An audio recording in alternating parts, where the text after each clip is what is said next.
اپنے اندر کا لوجک لگائے گا، اپنا ٹیکنک وہاں پر وہ یہ کرے گا. پہلے وحی کے تعلق سے اس بات کو ایک دم بالکل درکنار کر دیا ہے کہ جب وحی کی بات آ گئی، جب قرآن کی بات آ گئی تو آپ کی بات نہیں چلے گی.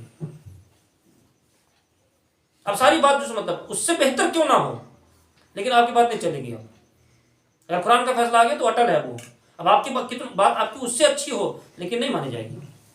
جیسے اگزامپل کے طور پر دیکھ لیجئے، اگر ہم کو یہ کہا جاتا ہے کہ نماز ہے ہمارے، ہے نا، تو اب اللہ کے رسول صلی اللہ علیہ وسلم پر جو نماز اتاری گئی اس کے ذریعے سے ہم کو کہا کہ 5 وقت کی نماز ہمارے اوپر فرض ہے، اور ہر نمازوں کا ایک وقت متعین کر دیا گیا، اس میں رکعتیں متعین کر دی گئی. اب اگر کوئی کہے گا کہ نہیں ہم 2 رکعت کے بجائے 4 رکعت پڑھیں گے، بہتر ہے، کون سا برا کام کر رہے ہیں، نماز ہی پڑھ رہے ہیں نا. فجر کی نماز میں فرض جو سو مطلب 4 رکعت ہے، یہ 2 رکعت ہے، ہم 4 رکعت پڑھیں گے، ہم تو نماز ہی پڑھ رہے ہیں نا، اچھا کام کر رہے ہیں نا. لیکن نہیں چلے گی آپ کی وہاں پر دلیل.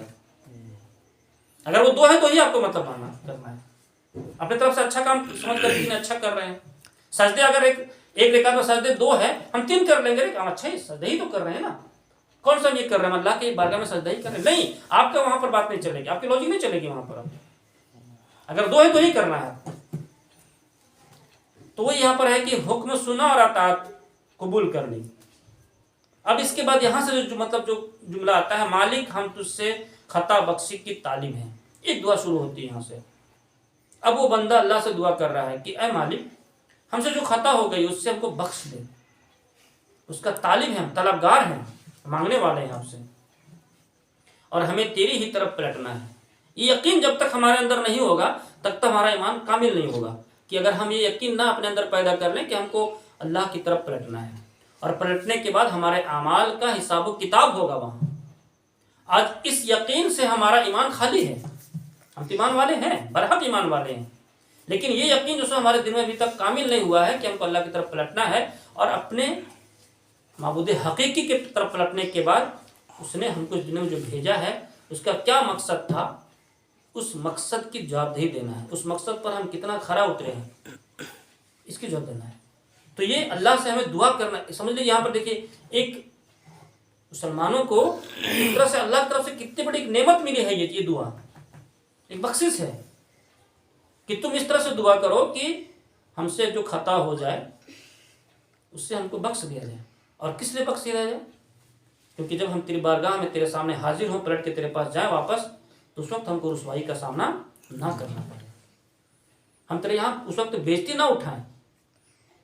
تمام زمانے آدم سے لے کر کے آدم علیہ السلام سے لے کر کے آپ صلی اللہ علیہ وسلم کی قیامت تک کے سارے امتی وہاں پر موجود ہوں گے. اس درمیان ہمارے گناہوں کی وجہ سے اگر ہم کو وہاں پر شرمندگی اٹھانا پڑے تو کتنی جلال کی بات ہوگی. تو وہاں ہم کو کوئی ذلت اٹھانا پڑے. اللہ کسی متنفس پر اس کی مقدرت سے بڑھ کر ذمہ داری کا بوجھ نہیں ڈالتا. اب دیکھیں یہ جملہ یہاں پر ہے، یعنی اللہ بہتر جانتا ہے کہ ہمارے اندر کتنی صلاحیت ہے، ہم کتنا بار یا کتنا بوجھ اٹھا سکتے ہیں، کتنا کام کر سکتے ہیں، کتنی عبادتیں کر سکتے ہیں. اللہ بہتر جانتا ہے.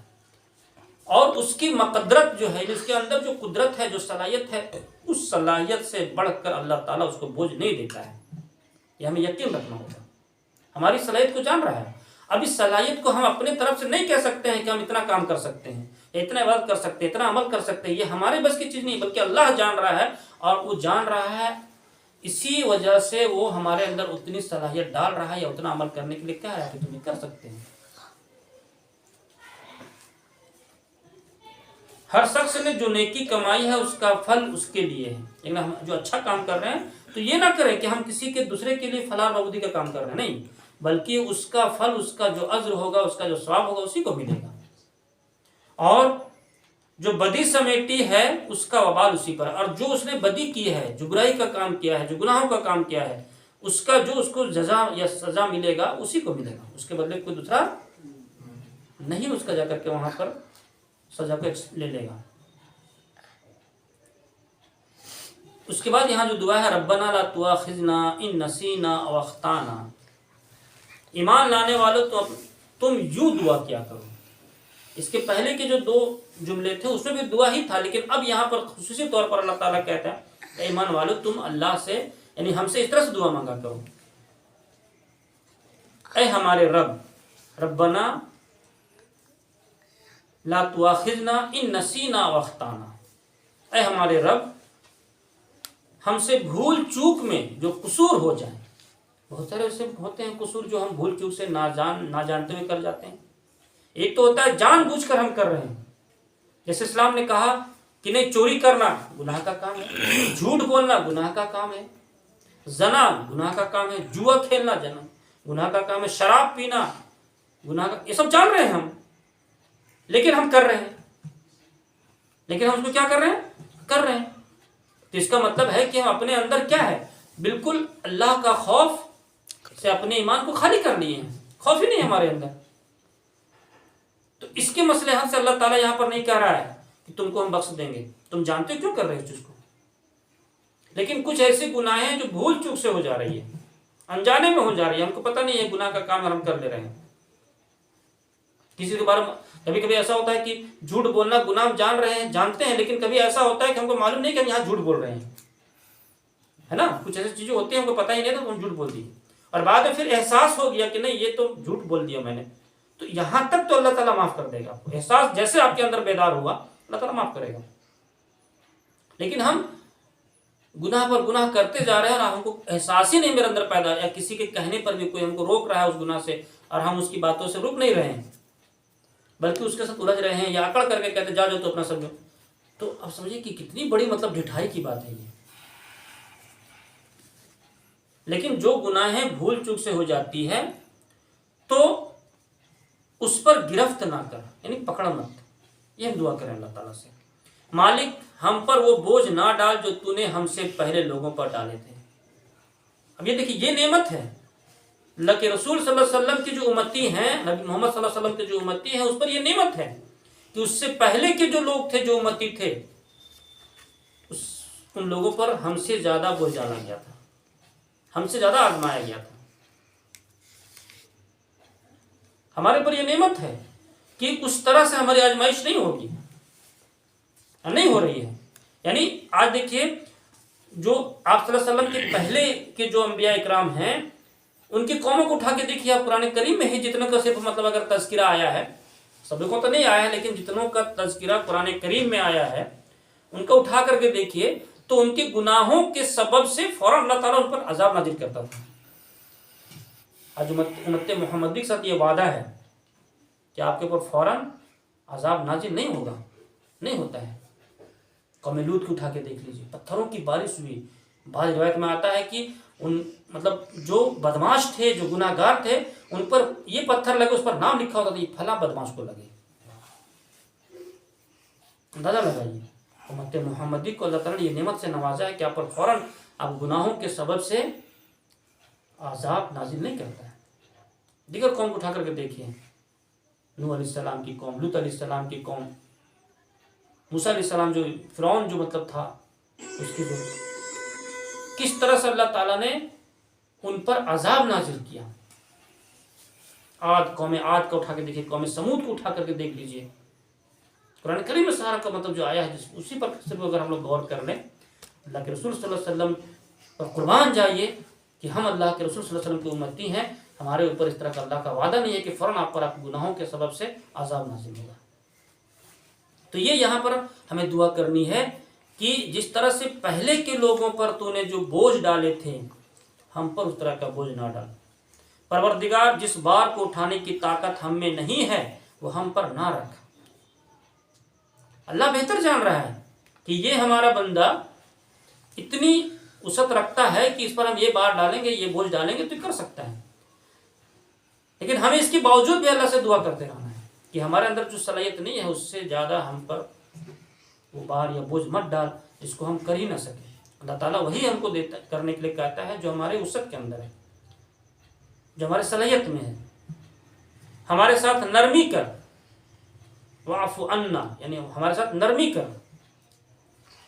اس لیے ہمیں اپنی دعا میں شامل رکھنا چاہیے کہ اللہ تو ہمیں دین پر چلنا آسان کر دے. ہمارے لیے دعا میں شامل ہونا چاہیے کہ دین پر چلنا ہمارے لیے آسان ہو جائے. آج کیا ہے، لوگ بہانہ بازی کرتے ہیں. اگر ہم اسلام پر چلیں گے تو ہر وقت صرف ہم کو دعاؤں میں، عبادتوں میں مشغول ہونا پڑے گا.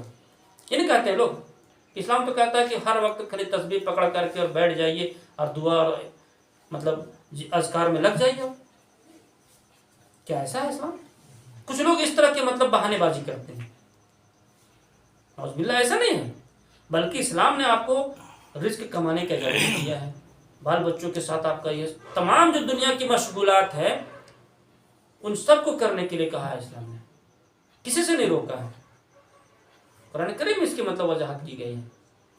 اب تیرہ صورتوں کو پڑھیے آپ، علم نشرح کا جا کے اٹھا کے دیکھ لیجیے، وہاں پر سورہ جمعہ کو اٹھا کے دیکھ لیجیے، خود جمعہ کے دن کے تعلق سے ہے کہ جمعہ کی نماز کا جب اذان ہو تو سارے دنیاوی کام کو چھوڑ دی، اللہ کی بارگاہ کی طرف دوڑو، اور جب اس سے فارغ ہو جاؤ تو دنیا میں تم پھیل جاؤ، رزق کی تلاش میں پھیل جاؤ، کہاں اللہ نے روکا آپ کو؟ لیکن اس میں یہ کہا ہے کہ اس میں اب تم کو حق اور باطل نہیں، حلال اور حرام کو تمیز کرنا ہے۔ اب ہم اپنے جو مطلب اندر جو حرام ہم ڈالنا چاہتے ہیں اس کو ہم چھوڑنا نہیں چاہتے ہیں، اور حوالہ دیتے ہیں کہ نہیں اسلام نے تو ہم کو صرف یہ کہا ہے ایسا کرو ویسا کرو، یہ ہے وہ ہے، حلال کرنا نہیں چاہتے ہیں ہم، اس وجہ سے ہم جو مطلب بہانے بازی ٹھوکتے ہیں اسلام پر۔ تو یہاں پر اللہ تعالیٰ سے ہم کو دعا کرنا ہے کہ ہمارے ساتھ نرمی کر، ہم سے درگزر فرما، یعنی ہم سے اگر کوئی گناہیں ہو جائے تو درگزر کر۔ درگزر کس کو کہتے ہیں؟ کیا ہے درگزر؟ نظر انداز کر دینا ہے نا، اس کو سمجھا بجھا دینا سے ہوتا ہے۔ کوئی بچہ بدماشی کیا، اب اس کو کیا سزا تو دینا نہیں ہے نا، اگر اس طرح کی ہے کہ بار بار بدماشی کر رہا ہے، سمجھا رہا ہے، نہ سمجھ رہا ہے، تو اس کو تھوڑا سا دے سکتے ہیں سزا دے، تاکہ اس کو تنبیہ ملے، ڈر ہو، ہے نا۔ لیکن اگر ایک دو بار ایسا اس نے غلطی کر لیا تو اس کو کیا کرتے ہیں؟ درگزر کرتے ہیں، سمجھا بجھا کر کے اس کو ہم لوگ معاف کرتے ہیں، چلو ٹھیک ہے آئندہ ایسا مت کرنا، یہ ہے درگزر۔ تو ہمیں اللہ سے بھی اس طرح کی فریاد کرنا ہے کہ ہم سے اگر کوئی بھول چوک میں گناہ ہو جاتے ہیں تو اس کو درگزر کر، ورحمنا، ہم پر رحم کر، انت مولانا، تو ہمارا مولا ہے۔ کتنے بہترین کلمات یہاں پر ادا کیے گئے ہیں کہ اب دیکھیں گے یہاں پر اگر پورے اس کو ایک تسلسل سے پڑھیں گے آپ کہ ربنا لا تؤاخذنا ان نسینا او اخطانا ربنا ولا تحمل علينا اصرا كما حملته على الذين من قبلنا ربنا ولا تحملنا ما لا طاقة لنا به واعف عنا واغفر لنا وارحمنا انت مولانا فانصرنا على القوم الكافرين۔ اور آخری جو مطلب جملہ یہاں پر ہے فانصرنا على القوم الكافرين، فانصرنا مطلب ہوتا ہے مدد فرما، مدد کر ہماری، کس معاملے میں؟ کافروں کے مقابلے ہونے کا۔ اب ہم کو سمجھنا ہے کہ کافر کون ہے، اصل معنی میں کفار مشرکین جو ہیں، جو آج اپنی جو مطلب من گڑھت ادیان جو ان کے یہاں ہے، من گڑھت جو دینیں ہیں ہمارے اوپر تھوپنا چاہ رہے ہیں، وہ مشرکانہ ہے پورا اس کا دین، ہر لمحہ مشرک ہیں، کھلم کھلا اللہ کا باغی ہے، انکار کر رہا ہے، کفر کر رہا ہے، لیکن وہ اپنے آپ کو کہتا ہے کہ ہم حق پر ہیں، اور اپنے مذاہب کو ہمارے اوپر تھوپنا چاہ رہا ہے۔ خصوصی طور پر اسلام کی مطلب ہندوستان کے کنسپٹ میں آپ دیکھ لیں، آپ ہندوستان کے کنسپٹ میں دیکھ لیں آج کہ یہ جو تقریباً 12-15 سالوں سے جو ہو رہا ہے آج، کیا ہے یہ ہمارے اوپر؟ یعنی مکمل طور پر وہ ہم کو اللہ سے، اللہ کے رسول یعنی اسلام سے کاٹنا چاہ رہا ہے، کفر کی طرف ہم کو مطلب وہ لے جانا چاہ رہا ہے۔ تو اس موقع پر ہمیں اللہ سے یہ دعا کرنا ہے کہ ان کافروں کے مقابلے میں تو ہماری مدد فرما، ہمارے ایمان کو مستحکم فرما۔ ایک جگہ پر دوسرے جگہ پر آتا ہے ربنا افرغ علینا صبرا وثبت اقدامنا وانصرنا علی القوم الکافرین، ایک دعا وہاں پر بھی ہے، ربنا افرغ علینا صبرا وثبت اقدامنا، یعنی ہم پر صبر اڑے اور ہمارے قدم کو تو جما دے، ثبت اقدامنا وانصرنا علی القوم الکافرین، اور قوم کافر جو ہیں ان کے مقابلے میں ہماری مدد فرما۔ ایک اور بات جگہ پر آیا ہے قرآن میں اسی طرح سے، اس طرح کے مطلب کہ ہمیں کفار مشرکین کے شر سے بچا، ان کے کفران حرکت سے بچا، وہ جو ہمارے اوپر اذیتیں ڈھانا چاہتے ہیں اس سے بچا، چونکہ آپ دیکھیں اس وقت بھی پس منظر وہی تھا، حالات ویسے ہی تھا آپ صلی اللہ علیہ وسلم کے ساتھ کہ مکہ کے بڑے بڑے چودھری جو اپنے آپ کو مطلب کہتے تھے کہ نہیں ہم فلاں بت کو پوجتے ہیں، فلاں بت ہمارا معبود ہے، جبکہ اللہ کے رسول صلی اللہ علیہ وسلم حق کی مطلب ان کے پاس تلقین کر رہے تھے، حق لے کر کے آئے تھے، اس کا وہ انکار کر رہے تھے، اور یہاں تک کہ کچھ چودھری جا کر کے ایک مشورے ہوتا ہے، ایک کانفرنس کے طور پر وہاں لوگ بیٹھتے ہیں کہ اگر ان سے کہو، اگر ان کو دولت کی اگر چاہے تو میں ان کو پوری مطلب دنیا کی دولت ان کے سامنے لا کر کے ہم یہ کر دیتے ہیں، اگر خوبصورت لڑکی کی چاہے تو وہ لا کر کے دے دیتے ہیں، لیکن یہ ہمارے معبودوں کو برا بنانا کیا ہے۔ اور بعض موقع پر یہ بھی آیا ہے کہ ان لوگوں نے یہ کنسیپٹ رکھا تھا کہ ٹھیک ہے یہ اپنے جیسے خدا کو جیسے مانتے رہے لیکن ہمارے خداؤں کو برا نہ کہے. اسی موقع پر جیسے مطلب یہاں پر کچھ صورتیں جو میں نے پچھلے مطلب جمعہ میں یہ ہوا تھا بتایا تھا کہ آخری جو 30ویں پارے کی جو آخری کچھ صورتیں ہیں اس کا اگر مطالعہ ہم کریں تو اس جگہ پر مطلب ہر صورت کے پیچھے ایک پس منظر ہے. سورہ قل یا الکافرون کو پڑھ لیجئے، وہاں پر صاف لفظوں میں کہہ دیا کہہ دو ان کافروں سے کہ جو جس کی تم بات کرتے ہو ہم نہیں کر سکتے اور ہم جس کی بات کرتے فی الحال تم نہیں کر سکتے. تمہارے لیے تمہارا دین ہے، میرے لیے میرا دین ہے. انہی سے موقع پر وہ نازل ہوتی تھی صورتیں کہ جب کفار مشرکین سر چڑھ کے بولتے تھے تمہارے معبودوں کو برا مالا مت کہو، ہم تمہارے معبودوں کو برا نہیں کہتے ہیں. تو اللہ رسول صلی اللہ علیہ وسلم وہاں پر مطلب اس موقع پر سو مطلب اللہ کے سامنے دعائیں کرتے تھے، فریاد کرتے تھے کہ کس قدر ڈھیٹ ہو گئے ہیں، ان کے سامنے حق لا کر کے ہم پیش کر رہے ہیں، ان کو تیرے عذاب سے بچانے کی کوشش کر رہے ہیں لیکن اس کے باوجود بھی ہمارے اوپر اذیت کر رہے ہیں اور اس طرح کی باتیں کرتے ہیں. تب اللہ تعالیٰ ڈھاڑا دیتا تھا ان آیتوں کے ذریعے، ان صورتوں کے ذریعے اللہ تعالیٰ مطلب اللہ رسول صلی اللہ علیہ وسلم کو ڈھاڑا دیتے تھے کہ معاملہ میرے حوالے چھوڑ دیجیے، آپ کا کام ہے صرف وہاں تک پہنچا دینا. اگر آپ یہ نہیں سمجھ رہے ہیں چھوڑ دیجیے ان کو ان کے حال پر، بہت دیر نہیں ہے کہ ان کا حساب ہم کر لیں گے. آج ہم لوگ کو اس بات پر غور کرنے کی ضرورت ہے اور اللہ سے اس طرح سے مطلب مدد مانگنا ہے، اس طرح کے دعائیہ کلمات سے مدد مانگنا ہے کہ جو آج دنیا کی حالات بن رہی ہے، خصوصی طور پر جو اپنے آپ کو بالکل مشرکانہ حرکتوں میں مطلب ملوث کر کے رکھا ہے، کھلم وہ کافر ہے وہ، لیکن اس کے باوجود بھی ہمارے اوپر کس طرح سے وہ سرانگیزی کرتا ہے، کس طرح سے وہ مطلب ہمارے ساتھ وہ ٹوٹ پڑا ہے کہ اگر کوئی ایمان والا ہے تو اس کو ہر ایمانی حرکت سے روک دیا جائے. اور یہی کوشش کی جا رہی ہے. کہیں جب دیکھ لیجئے ابھی جو چند 15-20 دن پہلے جو کرناٹکا کا جو ماحول ہے حجاب کے نام پر جو کیا جا رہا ہے، کہیں آپ کو مطلب اس سے پہلے جب یہ حکومت آئی اقتدار میں آئی اس وقت اس نے یہ کیا کہ کھانے پینے کی چیزوں پر پابند ہے. کہیں آپ کے شکل و صورت جو ہے آپ اگر داڑھی رکھے ہوئے ہیں اسلامی اگر شکل اور مطلب حیت میں ہے تو اس پر آپ کو پابندی کی جائے، جبکہ قانون اس کے تعلق سے ہے، آزادی ہے، ہم لوگ کیا کھائیں کیا پیے اس کے تعلق سے یہاں پر قانون، لیکن قانون بکاؤ ہو چکا ہے. تو اب ہم کہاں جائیں مدد کے لیے؟ تو اللہ تعالیٰ کہتا ہے کہ اب تم مدد یہاں سے ملے گی. تم ان دعاؤں کا مطلب یہ کرو، ورد کرو ہمارے سامنے، ان دعاؤں کو تم سہارا دو. بے شک اللہ تعالیٰ نے اللہ کے رسول صلی اللہ علیہ وسلم کو جب اس وقت اسے مطلب یہ کیا تو آج کیا اللہ اور اللہ کے رسول کو مطلب نہیں آ سکتے، نصرت نہیں آئے گی.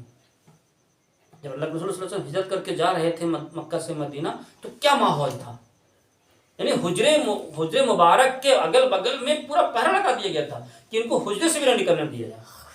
اندازہ لگا دیا کہ جس حجرے میں آپ صلی اللہ علیہ وسلم ہے اور یہ معلوم ہو گیا کفار مشرکین کو، بڑے بڑے چودھریوں کو کہ اب یہاں سے ہجرت کر کے جانے والے تو نکلنے بھی نہ دیا جائے.